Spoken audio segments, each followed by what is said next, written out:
ഇന്നത്തെ വീഡിയോ എന്ന് പറയുന്നത് ഒരു സിമ്പിൾ ചിക്കൻ ബിരിയാണി വെക്കുന്ന വീഡിയോ ആണ്. ഇന്ന് ഞങ്ങളുടെ പള്ളിപ്പെരുന്നാളാണ്. പള്ളിപ്പെരുന്നാളായിട്ട് എന്താണ് പിന്നെ ബിരിയാണി ഇല്ലാണ്ട് വേറെ എന്തെങ്കിലും വിശേഷമുണ്ടോ? അപ്പോൾ നമുക്ക് ബിരിയാണി ഇങ്ങനെയാണ് ഉണ്ടാക്കുന്നതെന്ന് നോക്കാം. ഫസ്റ്റ് തന്നെ ചിക്കൻ ഞാൻ ഇവിടെ നല്ല ഗരം മസാലയും കുറച്ച് മഞ്ഞൾപ്പൊടി, ഇഞ്ചി വെളുത്തുള്ളി പേസ്റ്റ്, കുറച്ച് തൈര് ഇതെല്ലാം മാരിനേറ്റ് ചെയ്ത് വെച്ചായിരുന്നു ഒരു ഹാഫ് ആൻ അവർ. അതിനുശേഷം ഫ്രൈ ചെയ്തെടുത്തതാണ്. കുറച്ച് ഉപ്പും മഞ്ഞൾപ്പൊടിയും കൂടി ചേർത്തിട്ട്. നെക്സ്റ്റ് വേണ്ടത് തക്കാളി, പിന്നെ കുറച്ച് ഇഞ്ചി വെളുത്തുള്ളി പച്ചമുളക് ഇത് ചതച്ചത്, പിന്നെ ഇത് നമ്മുടെ മല്ലിയിലയും പുതിനയിലയും കൂടിയിട്ടാണ് ഞാനൊന്ന് അരിഞ്ഞു വെച്ചേക്കണം. പുതിനയില അരിഞ്ഞിട്ടില്ല, പക്ഷെ മല്ലിയില ഞാൻ അരിഞ്ഞു വെച്ചേക്കണം. കുറച്ച് തൈര്. ഓക്കെ, ഫസ്റ്റ് തന്നെ നമുക്ക് ഓണാക്കാം.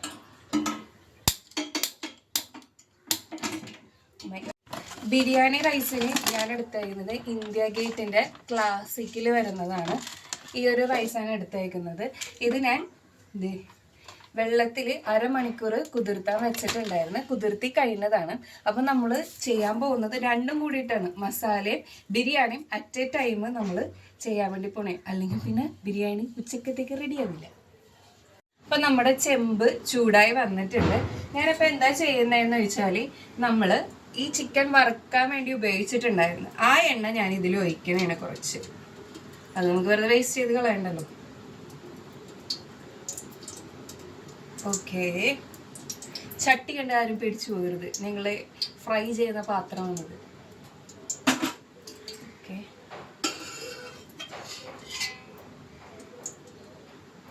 വെച്ചിട്ടുണ്ട്. ഇനി ആവശ്യമുണ്ടെങ്കിൽ മാത്രം കുറച്ചും കൂടി ഓയിൽ നമുക്ക് ഒഴിക്കാം. അപ്പം ഇത് തികയത്തില്ല, കുറച്ചും കൂടി വേണം ഓയിൽ.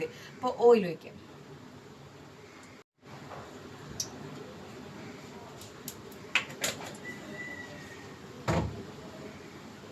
ഓയിൽ എടുത്തിട്ടുണ്ട്. ഇതിനെല്ലാത്തിലേക്കും സ്പ്രെഡ് ചെയ്യാം നമുക്കിത്. അപ്പോൾ എണ്ണ ചൂടായിട്ടുണ്ട്.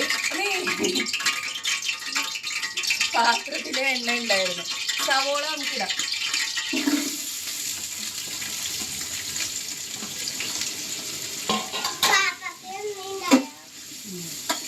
നമുക്കിത് ഇളക്കി കൊടുക്കാം കേട്ടോ നല്ലോണം.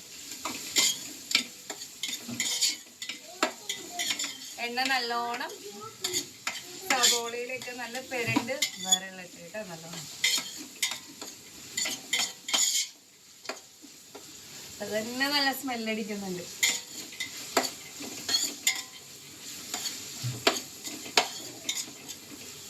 നമുക്ക് ഇനി ഇതിലേക്ക് കുറച്ച് സോൾട്ടും കൂടി ഇടാം. അപ്പം പെട്ടെന്ന് ഇതായി വരുമെന്ന് പറയണ കേൾക്കാം. എനിക്കും അത് ഇട്ടിട്ട് തോന്നിയിട്ടുണ്ട്. അപ്പം നമുക്ക് കുറച്ച് ഉപ്പും കൂടി ഇടാം അതിൽ. അപ്പം കുറച്ച് ഉപ്പിടാവേ. കുറച്ചധികം ഇട്ടാലും കുഴപ്പമില്ല, നമ്മൾ മസാല എല്ലാം കൂട്ടണയാണല്ലോ. അപ്പം നമുക്ക് ഉപ്പ് എന്തായാലും ആവശ്യമുണ്ട്. ഉപ്പിടാം.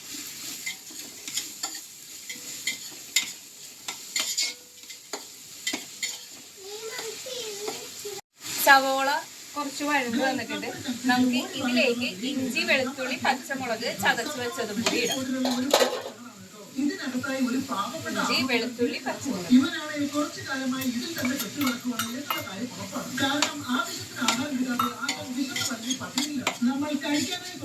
അതൊന്നും കൂടി നല്ലോണം മുരിഞ്ഞ് വരട്ടെ കേട്ടോ. നെക്സ്റ്റ് നമുക്ക് റൈസിനുള്ള കാര്യങ്ങൾ ചെയ്യാം. റൈസിനായിട്ട് കുറച്ച് വെള്ളം ഒഴിക്കണം. ശരിക്കും ഞാൻ 1 കിലോന്റെ ബാസ്മതി റൈസാണ് എടുത്തിട്ടുണ്ടെങ്കിൽ 1 കപ്പ് അരിക്ക് 2.5 കപ്പ് വെള്ളം എന്നുള്ള രീതിയിലാണ് ഒഴിക്കേണ്ടത്. ഞാനിപ്പം അതിൻ്റെ ആവശ്യത്തിനുള്ള വെള്ളം ഞാനിതിൽ ഒഴിക്കാൻ വേണ്ടി പോണേണ്. അപ്പൊ ഞാൻ വെള്ളം വെച്ചിട്ടുണ്ട്. അതിലേക്ക് സ്പൈസസ് ഞാൻ എടുത്തേക്കുന്നത് പട്ട, കുരുമുളക്, ഏലക്ക, ഗ്രാമ്പു. ഇത് ഞാൻ അതിലേക്ക് ഇടാൻ വേണ്ടി പോകണം. അതിനുശേഷം കുറച്ച് ഉപ്പും ലെമൺ ജ്യൂസ് ഇപ്പോഴും ഇടണേന്ന് വെച്ചാൽ റൈസ് വിട്ട് വരണം, അല്ലെങ്കിൽ അതെല്ലാം പശപ്പായി പോകും. അപ്പൊ ഞാൻ അതുകൂടി ചെയ്യാൻ പോകും. നമ്മുടെ ഈ മസാലക്കുള്ള സവാള ഒന്ന് വഴണ്ട് വന്നിട്ടുണ്ട്. അപ്പൊ ഞാൻ ഇതിലേക്ക് കുറച്ച് ടൊമാറ്റോയും കൂടി ഇടാൻ വേണ്ടി പോണേനെ. ഇതിനാവശ്യമായ ടൊമാറ്റോ അത് ഇതിലേക്ക് ഇടാം.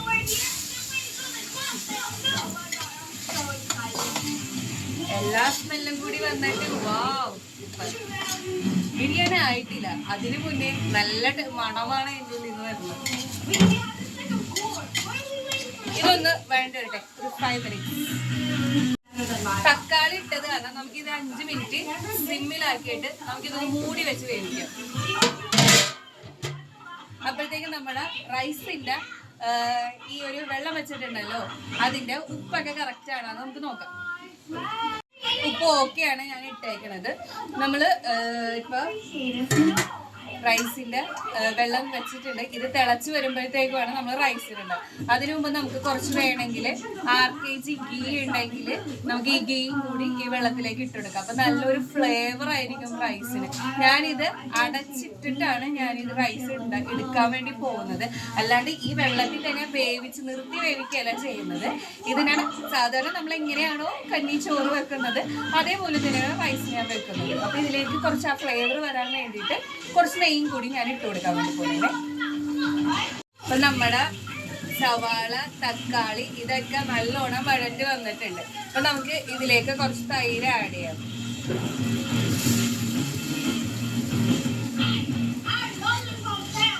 തൈര് ആഡ് ചെയ്തിട്ട് ഒന്ന് മിക്സ് ചെയ്ത് കൊടുക്കാം.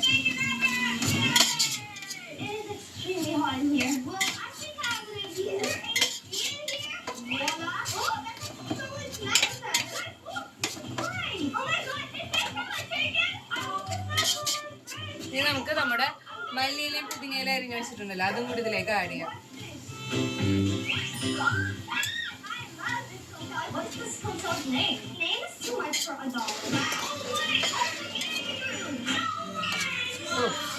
ഇതിന്റെ ഒരു മണമില്ലേ.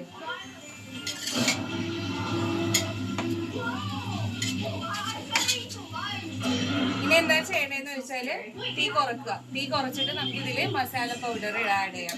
മസാല പൗഡർ എന്ന് ഉദ്ദേശിക്കുന്നത് ഞാൻ മഞ്ഞൾപ്പൊടി, ഗരം മസാലയും. ഇത് നമ്മൾ ഭയങ്കര സ്പൈസി ആയിട്ട് ഉണ്ടാക്കുന്ന ബിരിയാണി അല്ല, നമ്മളുടെ ഒരു കൊച്ചി സ്റ്റൈല്. എനിക്ക് തോന്നുന്ന കൊച്ചി സ്റ്റൈലിൽ അധികം സ്പൈസി ഇല്ല എന്ന് തോന്നുന്നു. അപ്പൊ അമ്മാതിരിയാണ് ഞാൻ ഉണ്ടാക്കാൻ വേണ്ടി പോകുന്നത്. അപ്പൊ ഇതിലേക്ക് ഇനി കുറച്ച് മഞ്ഞൾപ്പൊടി, കുറച്ച് മസാലപ്പൊടി മാത്രമേ ഞാൻ ഇതിൽ ആഡ് ചെയ്യുന്നുള്ളൂ. ഞാനിതില് മഞ്ഞൾപ്പൊടിയും മസാലപ്പൊടിയും ഇട്ടിട്ടുണ്ട്. അപ്പൊ നല്ലോണം ഇളക്കി അതിനൊന്ന് പച്ചമണമൊന്ന് മാറ്റിയെടുക്കണം. സോ കൂൾ, അടിപൊളിയായിട്ടുണ്ട് നമ്മുടെ മസാല. അപ്പൊ ഒന്ന് നല്ല വിധം ആയി വന്നിട്ടുണ്ട്. പിന്നെ അടുത്ത നെക്സ്റ്റ് എന്ന് പറയുന്നത് നമ്മുടെ ചിക്കൻ. ഈ ചിക്കൻ നമുക്ക് ഇതിലേക്ക് ഇടാം.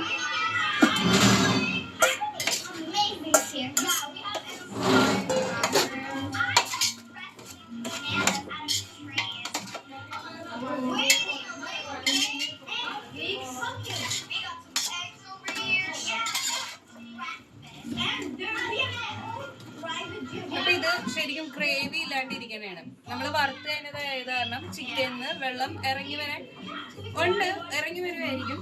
പക്ഷെ നമുക്ക് കുറച്ചും കൂടി ഗ്രേവി വേണം. അപ്പൊ നമുക്ക് ഇതിൽ വെള്ളം ആഡ് ചെയ്ത് കൊടുക്കാം. ചൂടുവെള്ളം വേണം ഇതിന് ആഡ് ചെയ്ത് കൊടുക്കാനായിട്ട്. നമുക്കത് ആഡ് ചെയ്യാം. ഓക്കെ, ഈ ഒരു ടൈമിലാണ് നമ്മൾ വെള്ളം ഒഴിച്ചിട്ടുണ്ട്. കുറച്ച് ഗ്രേവി ആയിട്ട് വരണം.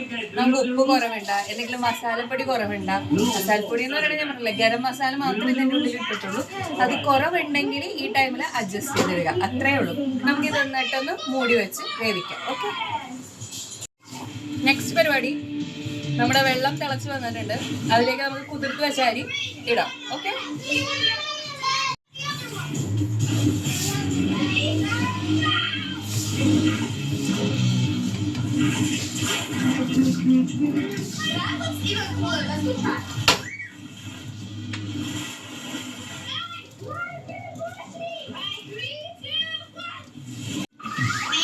റൈസിന്റെ ഞാൻ ഉപ്പ് സെറ്റ് ആക്കിയിട്ടുണ്ട്. ഉപ്പ് ഇത്തിരി കുറവായിരുന്നു. ഉപ്പ് ഞാൻ 8 സെറ്റ് ആക്കിയിട്ടുണ്ട്. നമ്മൾ റൈസൊക്കെ സെലക്ട് ചെയ്യുമ്പോഴത്തേക്കും അത് നല്ല ക്വാണ്ടിറ്റി മണമുള്ള റൈസ് നോക്കി എടുക്കണം. പിന്നെ നമുക്ക് പറ്റുമെങ്കിൽ അത് ഒരെണ്ണം കഴിച്ചു നോക്കിയിട്ടും അതിൽ നല്ല ടേസ്റ്റ് ഉണ്ടെങ്കിൽ നമ്മുടെ ബിരിയാണി എന്തുവിധ കുറവുണ്ടായാലും അതിന്റെ മണവും ഇതും കൊണ്ട് അടിപൊളിയാക്കും. ആ ഒരു ടിപ്പ് നിങ്ങൾ ഓർത്ത് വെച്ചോട്ടാ.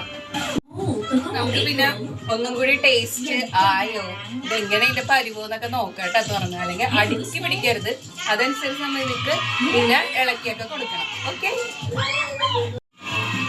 ഓൾമോസ്റ്റ് നമ്മുടെ മസാലയും റൈസ് ഇവിടെ വെന്തിട്ടുണ്ട്. ഇനി ചെയ്യാൻ വേണ്ടി പോകുന്നത് ദം ചെയ്യാൻ വേണ്ടി പോണത്. ദം ചെയ്യാനായിട്ട് നല്ല അടിപൊളി മസാല റെഡി ആയിട്ടുണ്ട്. റൈസും കൂടി ഇതിലിട്ട് ഞാൻ ഫുള്ള് മിക്സ് ചെയ്തിട്ടാണ് ഞാനിത് ഒന്ന് അടച്ചു വെക്കുന്നത്. 5 മിനിറ്റ് നേരെ തീയിൽ വെക്കും. പിന്നെ റൈസ് എടുക്കേണ്ട കാര്യം, നമ്മൾ അധികം വേവിച്ചെടുക്കരുത്. റൈസ് പാതി വേവിച്ചെടുത്താൽ മതി. കാരണം നമ്മൾ ഇതിലിട്ട് ഒന്നും കൂടി ദം ചെയ്യുന്നത് കാരണം അധികം വേവ് അതിൽ വേണ്ട. ഒന്ന് നേരിയ ആ ഒരു പച്ച അടി കടിക്കുമ്പോൾ ഒരു പച്ച ഒരു ഇതുണ്ടാവില്ല, അത് മാറ്റിക്കഴിഞ്ഞാൽ നമുക്ക് ഇതിലും കൂടി മിക്സ് ചെയ്ത് അങ്ങനെ വേവിച്ചെടുക്കാം. ഓക്കെ, നമ്മൾ ദം ചെയ്യാൻ വേണ്ടി പോണേ. ഈ വേവിച്ച് വെച്ച ചിക്കനിലേക്ക് അരി ഇടാൻ വേണ്ടി പോണേ.